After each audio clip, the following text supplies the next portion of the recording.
Mengapa kedatangannya digambarkan, dinubuatkan di dalam Mazmur oleh Daud? Apakah ini hanya kebetulan saja? Jadi penggambaran Allah sebagai gembala sebenarnya menunjukkan kedekatan hubungan antara Allah dan umatnya, serta menyatakan peran Allah seperti para gembala khususnya yang ada di Timur Tengah. Apa pengertian suatu perbuatan ajaib?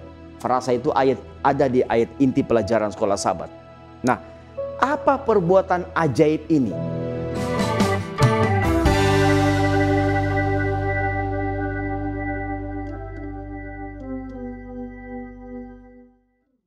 Shalom, senang sekali boleh kembali menyapa sahabat-sahabat sekalian dalam program pendalaman Alkitab melalui pelajaran sekolah Sabat bersama dengan kami, Cornelius Media. Saya percaya sahabat-sahabat sekalian tetap setia mempelajari pelajaran sekolah Sabat di tempat kita masing-masing sebelum mengikuti program pendalaman Alkitab ini. Saya Pendeta Edward Taliwongso ditemani oleh Pendeta Jerry Mangirongkonda dan Pendeta Widodo Purwanto. Kita sudah tiba di pelajaran yang ke-9 dengan tema Diberkatilah dia yang datang di dalam nama Tuhan. Mari kita berdoa meminta tuntunan Allah Roh Kudus. Bapa di sorga, kami sangat membutuhkan pertolongan-Mu ketika kami akan mendalami firman Tuhan. Mampukan kami untuk melihat kebenaran-kebenaran di dalamnya. Di dalam nama Yesus Kristus kami sudah berdoa. Amin. Kembali lagi kami mengingatkan bahwa program ini terbagi dalam 4 bagian. Yang pertama kita melihat dasar Alkitabiah pelajaran sepanjang pekan ini. Yang kedua kita mencoba menggali makna dari ayat inti. Yang ketiga pertanyaan yang muncul dari pelajaran hari per hari. Dan yang paling akhir kita tiba kepada bagian aplikasi. Mari kita lihat bagian yang pertama yaitu dasar Alkitabiah pelajaran sepanjang pekan ini. Yang pertama Mazmur pasal 23. Mazmur ini menggambarkan Tuhan sebagai gembala yang menyediakan segala kebutuhan dan membimbing domba-dombanya melalui kegelapan dan bahaya. Yohanes 10 ayat 11-15, Yesus menyatakan dirinya sebagai gembala yang baik, yang rela mengorbankan hidupnya untuk domba-dombanya, serta menegaskan bahwa domba-dombanya mengenal suaranya. Kemudian Mazmur 22, Mazmur ini adalah syair menggambarkan penderitaan yang dalam, tapi juga kepercayaan yang kokoh kepada Tuhan. Banyak bagian dari Mazmur ini terdengar seperti nubuat tentang penderitaan Yesus di salib.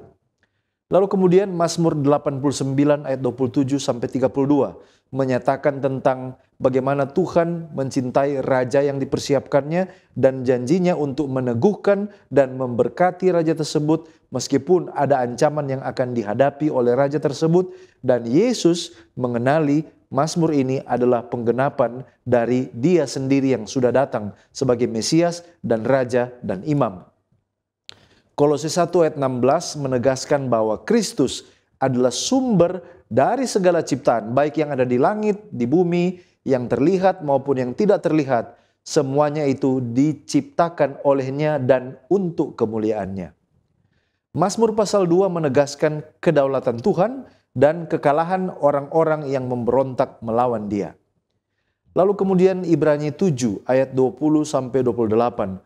Pasal ini membahas perbandingan antara imam besar dari garis Melkisedek dan juga Yesus Kristus. Dan Yesus dianggap sebagai imam yang abadi sesuai dengan pernyataan Allah. Sekarang mari kita lihat pengertian judul, Diberkatilah dia yang datang di dalam nama Tuhan. Siapa dia yang dimaksud yang datang ini? Nah sebenarnya frase ini diambil dari Mazmur 118 ayat 26. Yang sebenarnya merujuk kepada Kristus yang akan datang. Apakah kedatangannya ini adalah nubuatan? Jawabannya adalah ya. Yesus Kristus merujuk kepada dirinya sendiri dan Dia mengutip Mazmur 118 ayat 22 dan 26 bahwa Dia adalah batu penjuru yang dibuang oleh tukang. Ini menggambarkan penderitaannya, dan Dia juga adalah yang datang di dalam nama Tuhan. Ini menggambarkan tentang pengutusannya oleh Bapa Sorga. Mengapa kedatangannya digambarkan, dinubuatkan di dalam Mazmur oleh Daud? Apakah ini hanya kebetulan saja? Jawabannya bukan karena kebetulan. Mengapa? Oleh karena Kristus seringkali disebut sebagai anak Daud. Sehingga tidak heran kitab Mazmur yang banyak ditulis oleh Daud memuat banyak nubuatan mesianik. Sebagai contoh, kalau kita baca di dalam Alkitab, Mazmur 89 ayat 4 sampai 5. Lalu kemudian di Perjanjian Baru ada Kisah 13 ayat 23, Kisah 2 ayat 30, Lukas 1 ayat 32 sampai 33 dan juga ayat 69. Di sana menjelaskan bahwa Yesus sebagai keturunan Daud yang menggenapi nubuatan tersebut. Apa maksud kedatangan dia yang diberkati ini? Minimal ada 5 maksud kedatangannya. Yang pertama, dia datang untuk menjadi kurban penebusan bagi umatnya. Yang kedua, dia datang untuk menjadi teladan bagi umat-umatnya. Yang ketiga, dia datang untuk mematahkan argumen setan bahwa manusia itu tidak dapat setia menurut hukum-hukum Allah. Yang keempat, dia datang untuk menjadi imam yang akan mewakili umat manusia. Dan yang kelima, dia datang untuk memulaikan kerajaan Allah di atas dunia ini. Itulah sebabnya mengapa dia disebut raja. Dan kerajaan ini akan disempurnakan pada kedatangannya yang kedua kali. Bagaimana situasi dan kondisi pada waktu kedatangannya? Pada waktu dia datang, dia mengambil rupa seorang manusia, dia akan hidup menderita, terancam dan diolok-olok sesuai dengan penggambaran di dalam Mazmur 22. Inilah pendahuluan yang akan mempersiapkan saudara dan saya untuk masuk lebih dalam. Puji Tuhan, terima kasih pendeta.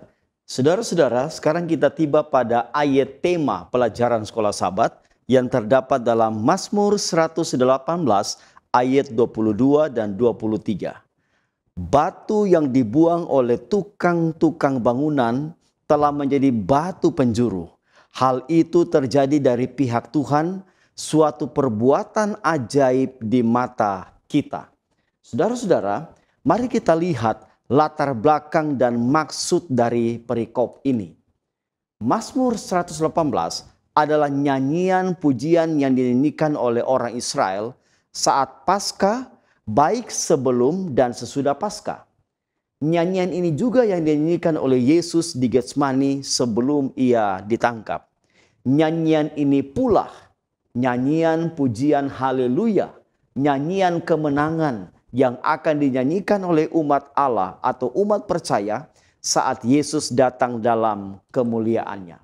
Nah, saudara-saudara, secara keseluruhan Mazmur 118 berisi tentang bukti kebaikan Tuhan kepada umatnya.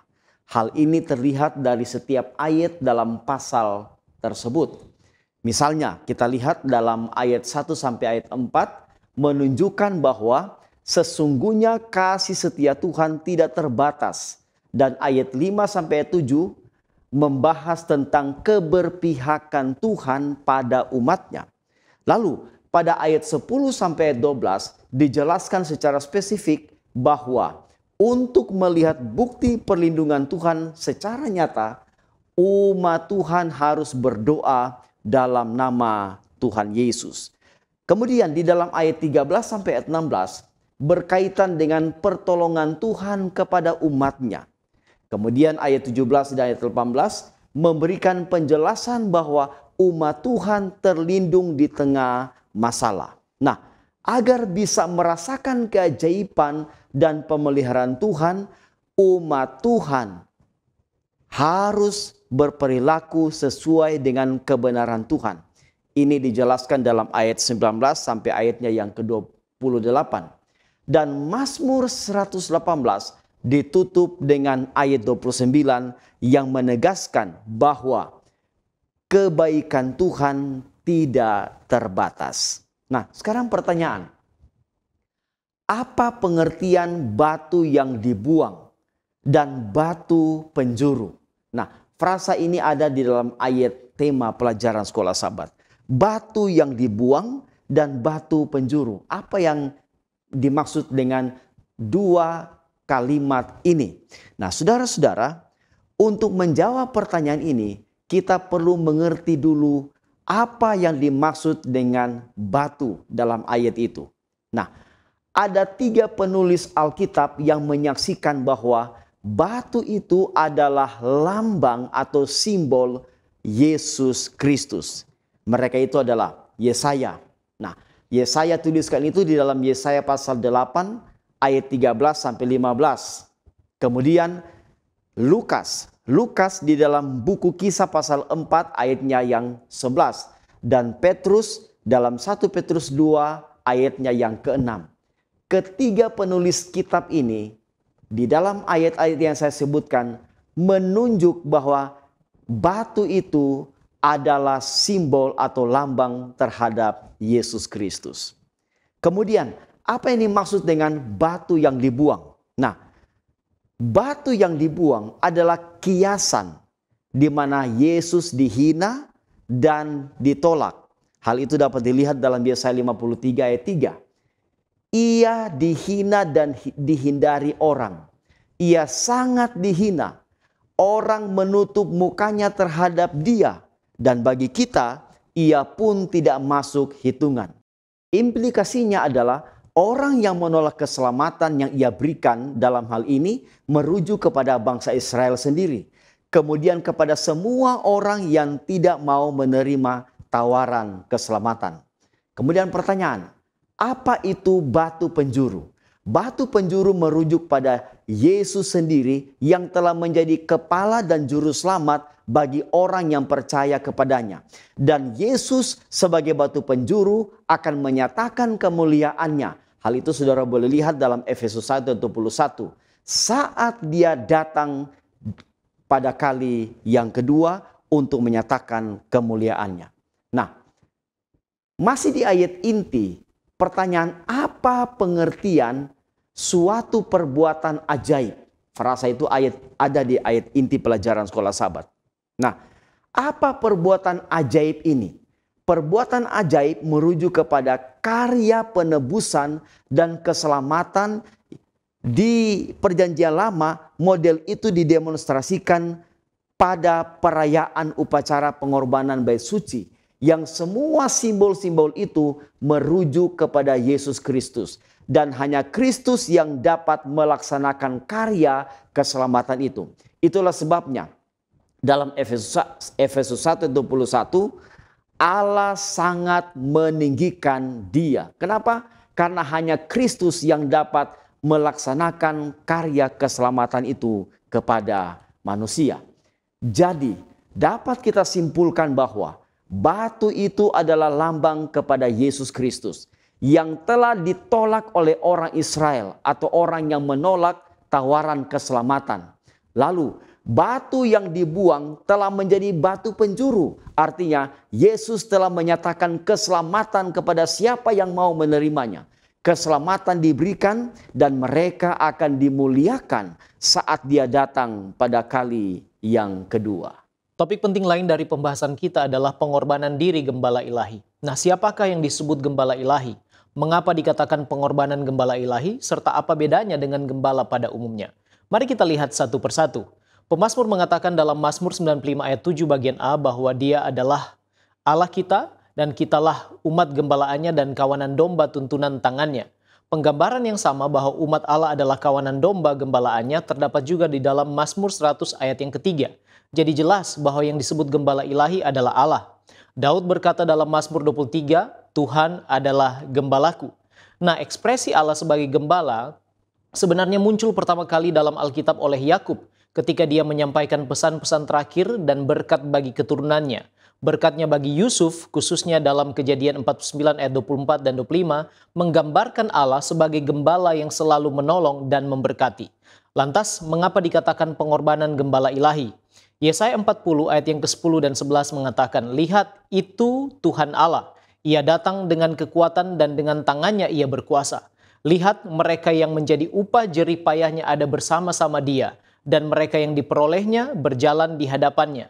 Seperti seorang gembala, ia menggembalakan kawanan ternaknya dan menghimpunkannya dengan tangannya. Anak-anak domba di pangkunya, induk-induk domba dituntunnya dengan hati-hati. Jadi penggambaran Allah sebagai gembala sebenarnya menunjukkan kedekatan hubungan antara Allah dan umatnya, serta menyatakan peran Allah seperti para gembala khususnya yang ada di Timur Tengah. Alfa Omega Jilid 6 halaman 95 mengatakan bahwa di daerah Timur Tengah penjagaan gembala terhadap kawanan dombanya tidak mengenal lelah dan tidak henti-hentinya.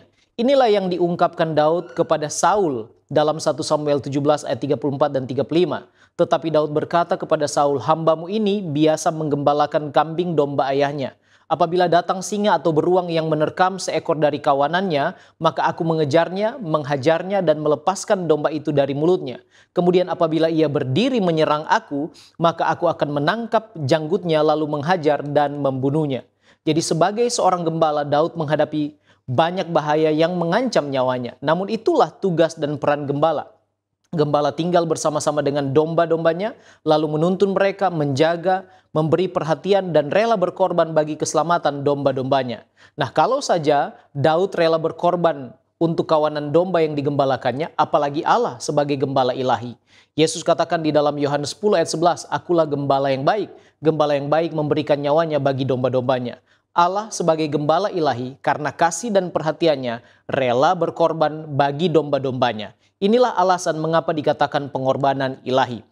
Nah, bedanya dengan gembala pada umumnya adalah seperti yang dikatakan dalam Yohanes 10 ayat 12 dan 13. Sedangkan seorang upahan yang bukan gembala, artinya bukan gembala ilahi, dan yang bukan pemilik domba-domba itu sendiri, ketika melihat serigala datang, meninggalkan domba-domba itu lalu lari. Sehingga serigala itu menerkam dan mencerai-beraikan domba-domba itu. Ia lari karena ia seorang upahan dan tidak memperhatikan domba-domba itu. Disinilah letak perbedaan antara gembala ilahi dan gembala-gembala pada umumnya. Nah, sekarang apa maksud dan tujuan pekerjaan gembala ilahi? Pena inspirasi dalam buku Alfa Omega Jilid 6, chapter 52, menggambarkan 2 poin penting sehubungan dengan maksud dan tujuan pekerjaan gembala ilahi. Yang pertama, untuk membangun hubungan yang intim dengan domba-dombanya. Jadi selain untuk menuntun dan melindungi kawanan dombanya, dalam pekerjaannya gembala ilahi itu membangun hubungan yang kuat yang intim dengan setiap dombanya. Halaman 96 mengatakan, sementara gembala itu menuntun kawanan dombanya melalui bukit yang berbatu, hutan, dan jurang yang berbahaya ke pelosok yang berumput hijau, dan ketika ia menjaga domba-dombanya itu di gunung-gunung sepanjang malam yang sepi, serta melindungi mereka dari perampok, merawat yang sakit dan yang lemah dengan lemah lembut, hidupnya menjadi satu dengan domba-dombanya. Suatu itu ikatan yang kuat dan lembut menyatukannya dengan domba-dombanya, dan yang digembalakannya, gembala itu mengenal setiap dombanya. Yesus katakan dalam Yohanes 10 ayat 14, "Akulah gembala yang baik, dan aku mengenal domba-dombaku, dan domba-dombaku mengenal aku." Bahkan domba-domba dari kandang yang lain pun menurut ayat 16 dituntunnya dan mereka mendengarkan suaranya. Itu yang pertama. Yang kedua, untuk menyiapkan jalan ke surga. Halaman 97 dan 98 katakan, sebagaimana gembala berjalan di depan domba-dombanya, dan ia sendiri menemui bahaya di jalan, demikian juga dengan Yesus dan umatnya. Jalan ke surga disucikan dengan jejak kaki juru selamat. Jalan itu mungkin curam dan kasar, tetapi Yesus telah menjalaninya. Kakinya telah memijak duri yang menyakitkan agar menjadikan jalan itu lebih mudah bagi kita. Yesus katakan dalam Yohanes 10 ayat 15 bagian B, "Aku memberikan nyawaku bagi domba-dombaku." Itulah 2 tujuan dan maksud penting dari pekerjaan gembala ilahi itu. Baik, terima kasih pendeta. Sekarang kita melihat tentang Mesias yang menderita. Siapa Mesias itu dan apa arti Mesias dari segi bahasa? Nah, menurut Baker Encyclopedia of the Bible yang menjelaskan tentang kata Mesia ini, dikatakan ini adalah gelar yang berasal dari bahasa Ibrani Mashiach. Kata sifat verbal yang berarti yang diurapi. Nah, padanan kata ini di dalam Perjanjian Baru bahasa Yunani adalah Kristos. Dari asal kata itulah kita mengenal kata Kristus. Dan kata ini merujuk pada tindakan pengudusan di mana seseorang itu dikhususkan untuk melayani Tuhan dan diurapi. Biasanya diolesi atau diperciki dengan minyak. Apa misi daripada Mesias? Nah, kita perlu tahu bahwa ada 2 sisi daripada misi Mesias. Menurut Eerdman Bible Dictionary, Mesias itu memiliki misi sebagai berikut. Adalah dia yang diurapi yang akan datang dengan otoritas, kemuliaan, dan kekuasaan yang berdaulat. Semua orang dimanapun akan menyembah dia dan kerajaannya tidak akan pernah berakhir. Ini ada di Daniel 7 ayat 14. datang dengan otoritas, kemuliaan, kekuasaan sebagai raja. Tetapi juga ada sisi yang lain, yaitu dari kitab Yesaya. Yesaya secara khusus mengidentifikasi Mesias yang akan datang sebagai hamba yang akan membawa keselamatan bagi umat Allah melalui penderitaan dan kematiannya sebagai pengganti. Ini ada di Yesaya 53 ayatnya yang ke-10.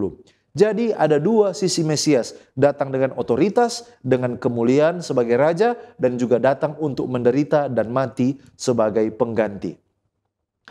Mengapa dan apa tujuan Mesias menderita? Mengapa dia tidak datang saja dalam cara yang berkuasa dan dapat menjalankan tugasnya dengan sukacita dan kebahagiaan? Nah, kita perlu mengetahui bahwa di dalam konteks ajaran Alkitab, Mesias menderita artinya Mesias yang akan menebus dosa umat dan mendatangkan kerajaan Allah ke dalam dunia. Yesaya pasal 53 menggambarkan penderitaan Mesias yang disebabkan oleh dosa manusia. Dan melalui luka-lukanya, bilur-bilurnya, kita akan memperoleh penyembuhan. Ada beberapa alasan mengapa Yesus Kristus harus menderita di dalam kemanusiaannya. Alasan yang pertama adalah untuk penebusan dosa. Yesus menderita dan mati di salib sebagai korban penebusan dosa manusia. Kita bisa baca ini dalam Matius 20 ayat 28 dan 1 Petrus 2 ayat 24. Alasan yang kedua mengapa dia harus menderita oleh karena untuk menggenapi nubuatan di perjanjian lama.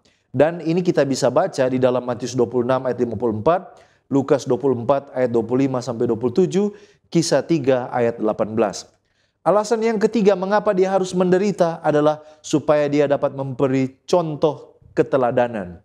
Yesus memberikan contoh kesetiaan dan pengorbanan yang harus diikuti oleh umatnya. Walaupun menderita, tetap setia kepada Allah.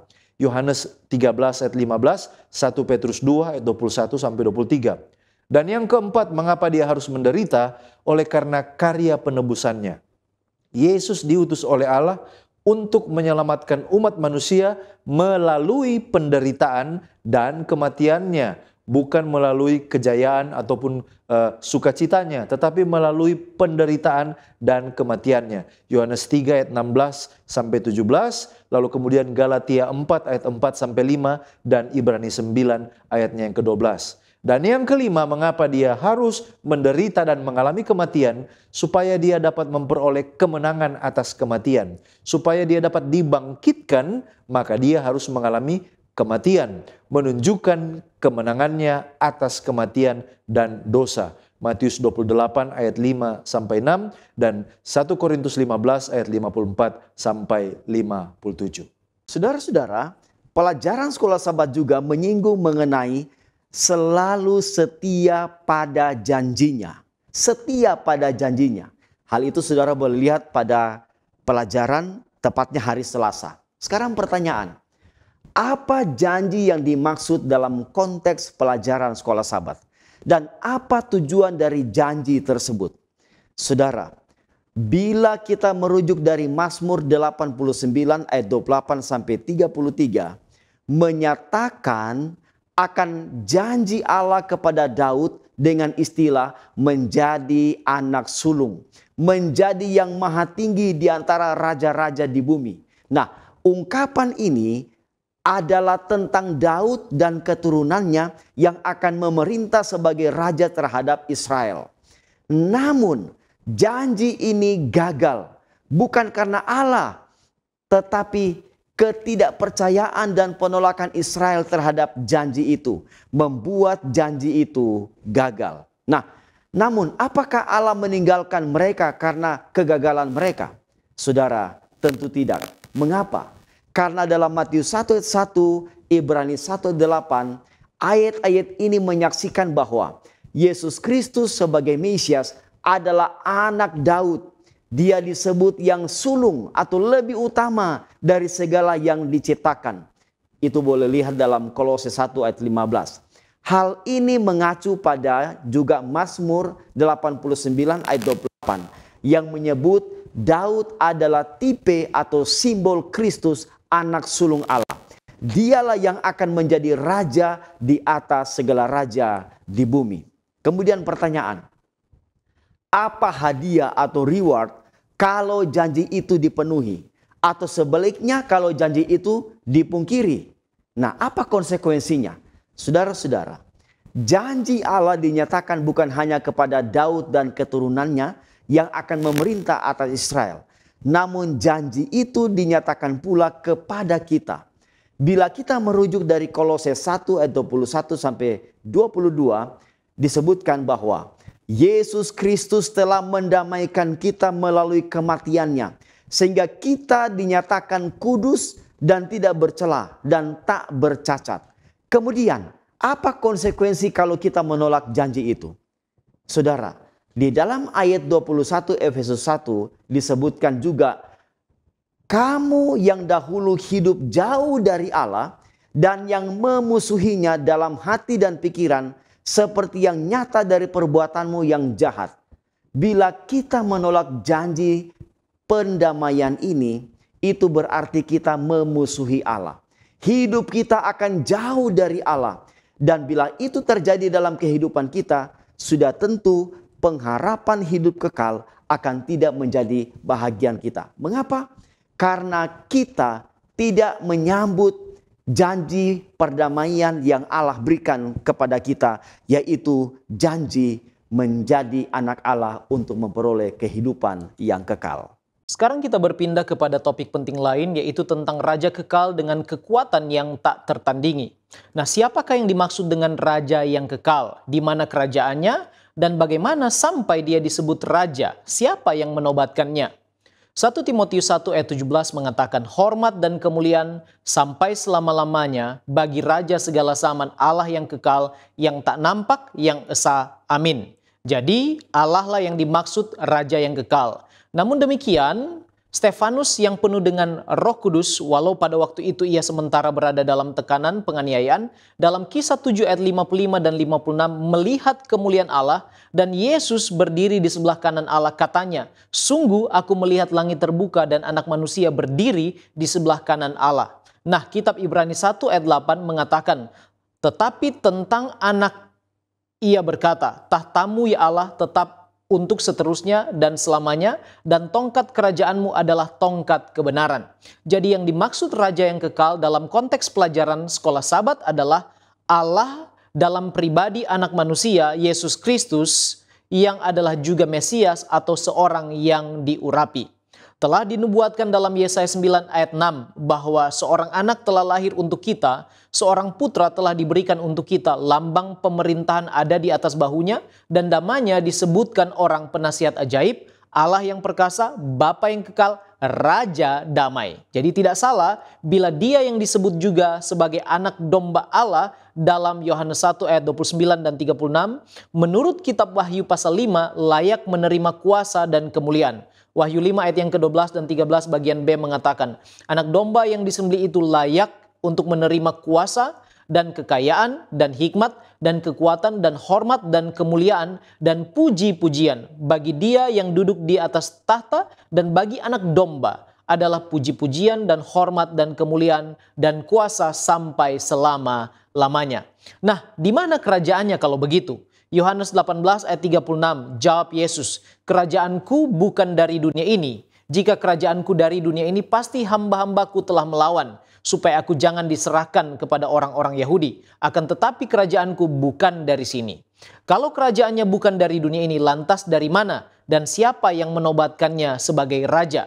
Daniel 7 ayat 13 dan 14 bagian A mengatakan, aku terus melihat dalam penglihatan malam itu, tampak datang dengan awan-awan dari langit, seorang seperti anak manusia. Datanglah ia kepada yang lanjut usianya itu, dan ia dibawa ke hadapannya. Lalu diberikan kepadanya kekuasaan dan kemuliaan dan kekuasaan sebagai raja. Maka orang-orang dari segala bangsa, suku, bangsa, dan bahasa mengabdi kepadanya. Jadi dalam penglihatan Daniel, anak manusia yang dimaksud menurut Andrews Study Bible halaman 1111 adalah Kristus yang menerima kuasa dan kemuliaan sebagai raja dari yang lanjut usia. Dalam hal ini ialah Bapa. Jadi kerajaan Yesus adalah kerajaan yang asalnya dari sorga, sebab memang menurut Kisah pasal 1 ayat 11, setelah kebangkitannya, Yesus terangkat ke sorga dan ia akan datang kembali. dan yang menobatkan dia sebagai raja adalah Allah Bapa, seperti yang digambarkan dalam Mazmur 2 ayat yang ke-6. Akulah yang telah melantik rajaku di Sion, gunungku yang kudus. Seventh-day Adventist Bible Commentary volume 4 halaman 830 menambahkan, while still in heaven, Christ receives the kingdom from his father. Jadi ketika masih berada di sorga, Kristus menerima kerajaan dari Bapaknya. Nah sekarang apa maksud dan pengertian kekal di sana? Daniel 7 ayat 14 bagian B katakan, kekuasaannya ialah kekuasaan yang kekal, yang tidak akan lenyap, dan kerajaannya ialah kerajaan yang tidak akan musnah. Jadi yang dimaksud kekal adalah secara sederhana tidak akan lenyap atau musnah. Dan kerajaan itu menurut Daniel 2 ayat 44 tetap untuk selama-lamanya. Nah sekarang mengapa tidak tertandingi? Apa pengertian teologisnya? Mazmur 110 ayat yang pertama, di sana dikatakan, demikianlah firman Tuhan kepada Tuanku, duduklah di sebelah kananku sampai kubuat musuh-musuhmu menjadi tumpuan kakimu. Artinya, tidak ada musuh yang dapat melawan atau mengalahkan raja yang kekal itu. Kemenangan hanyalah miliknya dan di pihaknya. Iblis dan malaikat-malaikat pun telah dikalahkannya. Wahyu pasal yang ke-12 ayat 7 dan 8 mengatakan, maka timbullah peperangan di sorga. Mikael dan malaikat-malaikatnya berperang melawan naga itu, dan naga itu dibantu oleh malaikat-malaikatnya. Tetapi mereka tidak dapat bertahan. Mereka tidak mendapat tempat lagi di sorga. Ayat 10, sekarang telah tiba keselamatan dan kuasa dan pemerintahan Allah kita dan kekuasaan Dia yang diurapinya, karena telah dilemparkan ke bawah pendakwa saudara-saudara kita yang mendakwa mereka siang dan malam. Nyonya White mengatakan dalam buku From Heaven with Love, halaman 506, dengan hembusan nafas terakhirnya, Yesus berseru, sudah selesai. Yohanes 19 ayat yang ke-30, peperangan telah dimenangkan dan seluruh surga menang dalam kemenangan juru selamat. Sekarang mari kita berbicara tentang imam untuk selama-lamanya menurut peraturan Melkisedek. Siapa Melkisedek dan mengapa tokoh ini begitu penting di dalam doktrin kekristenan? Nah, Craig Evans dalam Dictionary of the New Testament Background menjelaskan bahwa sosok Melkisedek adalah raja dan imam Allah yang maha tinggi di kota Salem. Dia muncul secara singkat dalam Perjanjian Lama dan kisahnya kemudian diuraikan oleh literatur apokaliptik Yahudi pada periode awal. Dan Melkisedek menjadi sangat penting dalam perkembangan mesianisme Kristen mula-mula dan perumusan kristologi. Jadi bagi orang Kristen, Melkisedek ini penting di dalam merumuskan pemahaman tentang Yesus sebagai Mesias dan juga kristologi. Apa beda antara imam dan kata imamat? Nah, menurut Kamus Besar Bahasa Indonesia, kata imam itu artinya pemimpin sholat, pemimpin atau kepala atau penghulu, atau pemimpin masyab, atau juga bisa berarti seorang pastor yang mempersembahkan korban misa atau memimpin upacara gereja. Sementara kata imamat, walaupun tidak ada di Kamus Besar Bahasa Indonesia, tetapi kata ini sebenarnya adalah terjemahan dari bahasa Inggris priesthood. Nah, kata priesthood itu menurut Merriam-Webster berarti jabatan, derajat atau karakter dari imam itu sendiri. Siapa imam yang dimaksud menurut garis Melkisedek ini? Kitab Ibrani menjelaskan dalam Ibrani 7 ayat 14 bahwa Yesus adalah imam berdasarkan garis Melkisedek. Mengapa demikian? Oleh karena di Ibrani 7 ayat 14 dikatakan bahwa sebab telah diketahui semua orang bahwa Tuhan kita berasal dari suku Yehuda. Mereka mengakui bahwa Yesus Kristus berasal dari suku Yehuda. Dan mengenai suku itu, Musa tidak pernah mengatakan bahwa dari mereka akan dijadikan imam. Ayat 15 mengatakan, dan hal itu jauh lebih nyata lagi jikalau ditetapkan seorang imam lain menurut cara Melkisedek. Lalu perhatikan ayat 16, yang menjadi imam bukan berdasarkan peraturan-peraturan manusia, tetapi berdasarkan hidup yang tidak dapat binasa. Sebab tentang dia diberi kesaksian, engkau adalah imam untuk selama-lamanya menurut peraturan Melkisedek. Jadi saudaraku, Yesus adalah berasal dari suku Yehuda. Tetapi mengapa dia layak menjadi imam? Oleh karena peraturan keimamatannya bukan berdasarkan Lewi, tetapi berdasarkan imam Melkisedek. Apakah tugas imam yang dimaksud itu? Dan mengapa merangkap imam dan juga raja? Bukankah dalam sejarah tidak pernah ada imam yang merangkap juga sebagai raja? Nah, saudaraku, ini benar. Alkitab mengajarkan bahwa Kristus sebagai imam besar dan pada saat yang sama juga dia sebagai raja. Mengapa dia sebagai imam? Dalam perjanjian baru, Yesus digambarkan sebagai imam agung yang sempurna yang mempertemukan manusia dengan Allah, mewakili manusia di hadapan Allah. Itu sebabnya Yesus sebagai imam besar. Tetapi juga ada sisi yang kedua, yaitu Yesus sebagai raja. Yesus diakui sebagai raja yang memerintah atas kerajaan Allah, baik secara rohani maupun juga secara harfiah. Kerajaan itu sudah dimulai pada waktu kedatangannya yang pertama kali dan akan disempurnakan pada waktu kedatangannya yang kedua kali. Oleh karena itu, kedua gelar ini menunjukkan peran Yesus Kristus di dalam satu, menghubungkan manusia dengan Allah sebagai imam, dan yang kedua, membawa kerajaan Allah di bumi sebagai raja. Ini menjelaskan bahwa Yesus Kristus tidak dapat disamakan oleh raja manapun, oleh imam manapun. Dia unik oleh karena dia imam dan raja pada saat yang sama. Dan Ellen White dalam buku Homeward Bound halaman 74 menjelaskan bahwa ini digenapi pada waktu peristiwa Pentakosta. Di sana dia katakan, pencurahan Pentakosta adalah komunikasi atau signal dari sorga bahwa inaugurasi penebus telah digenapi. Sesuai dengan janjinya, ia telah mengutus Roh Kudus dari sorga kepada para pengikutnya sebagai tanda bahwa ia sebagai imam dan raja telah menerima segala kuasa di sorga dan di bumi dan adalah yang diurapi atas umatnya. Saudara-saudara, bila kita melihat pelajaran sekolah Sabat tepatnya pada hari Jumat, yaitu tentang pendalaman. Nah, mengapa buku Mazmur tidak menulis secara langsung bahwa nubuatan ditunjukkan kepada Yesus atau Mesias? Ini dapat kita lihat itu dalam pendalaman pelajaran sekolah Sabat tepatnya pada hari Jumat. Ini pertanyaan penting untuk kita ketahui jawabannya. Mengapa buku Mazmur tidak menulis secara langsung tentang nubuatan yang ditunjukkan langsung kepada Yesus atau Mesias? Nah, saudara-saudara, para penulis perjanjian baru menyebut bahwa kitab Mazmur sebagai sumber penting untuk memahami kehidupan dan karya Kristus. Buku Mazmur tidak menyebut secara langsung tentang nama Yesus atau Mesias.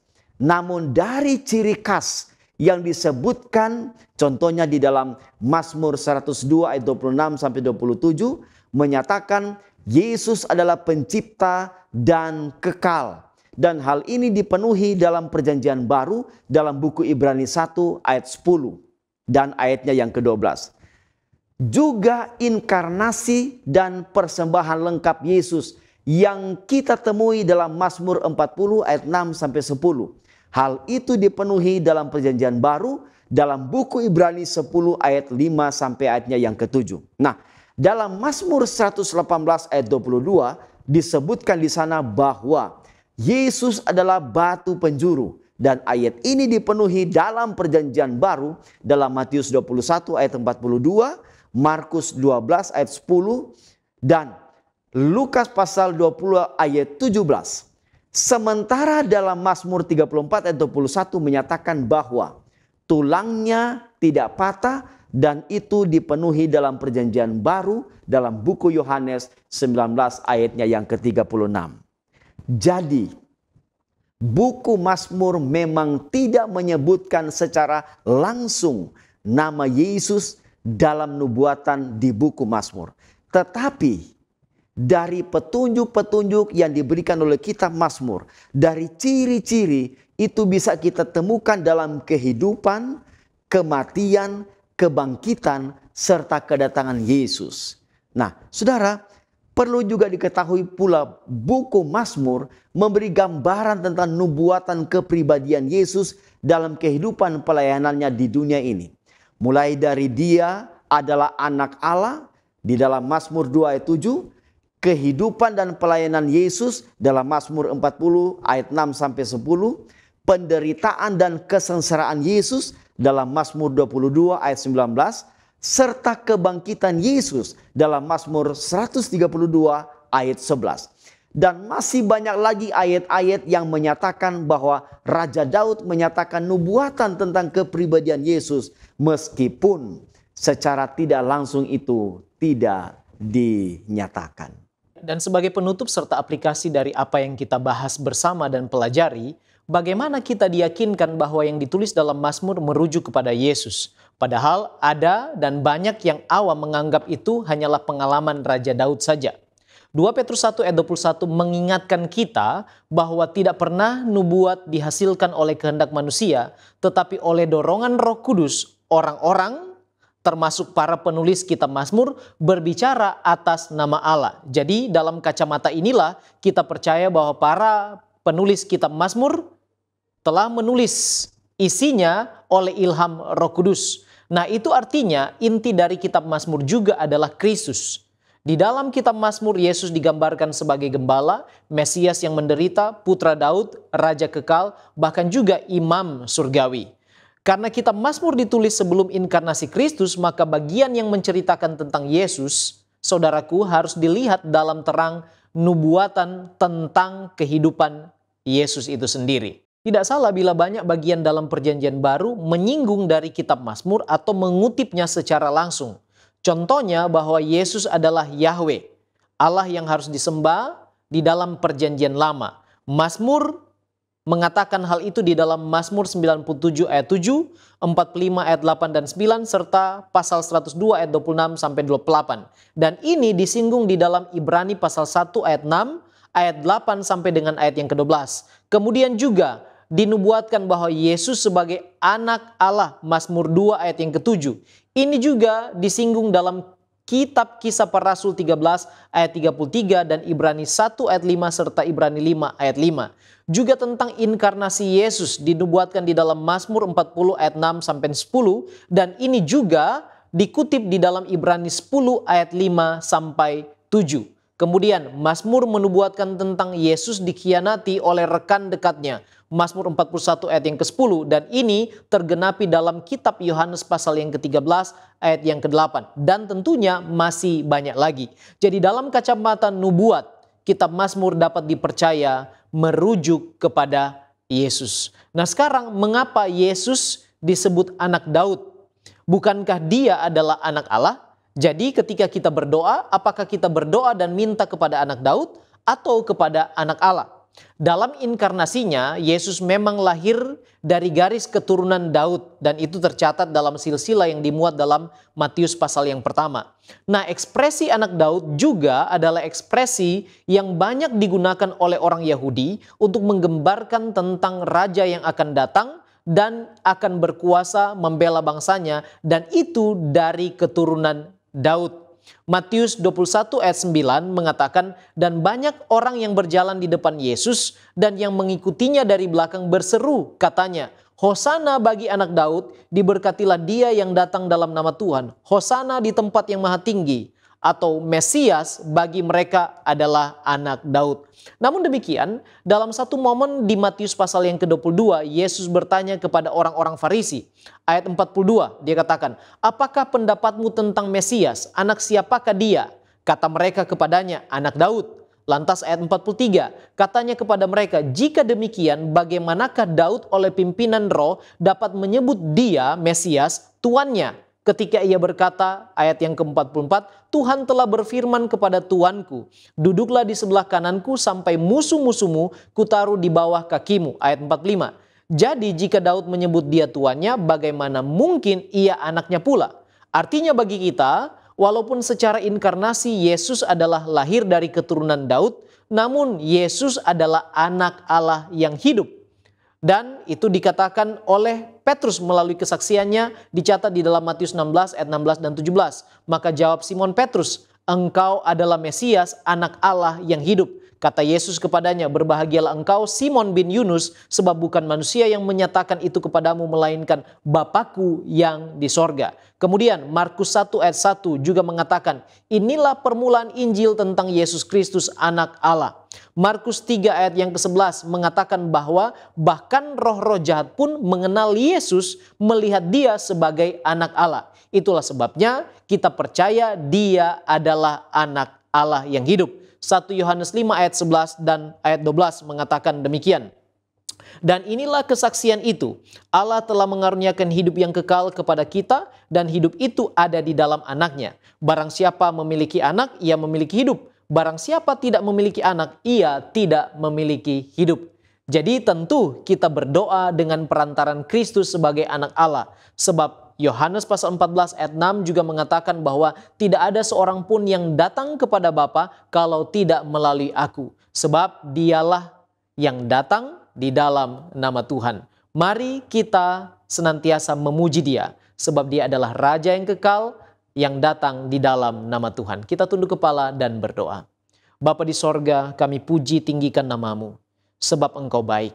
Engkau adalah anak Allah yang hidup di dalam Yesus Kristus. Kami percaya bahwa apa yang kami pelajari ini Tuhan, oleh pertolongan Roh Kudus, dapat dimeteraikan di dalam hati dan pikiran kami, dan dapat berbuah di dalam kehidupan kami sehari-hari, supaya kami boleh datang kepada Bapa, menyembah Engkau sebagai Allah dan Raja kami, dan akan terus memuji dan meninggikan nama Tuhan, serta bergantung kepadamu, sebab di dalammu ada kemenangan, dan ada hidup yang kekal. Terpujilah Engkau Bapa di sorga. Ampuni kami dari dosa kami, berkati kami semua di dalam nama Yesus. Kami sudah berdoa. Haleluya. Amin.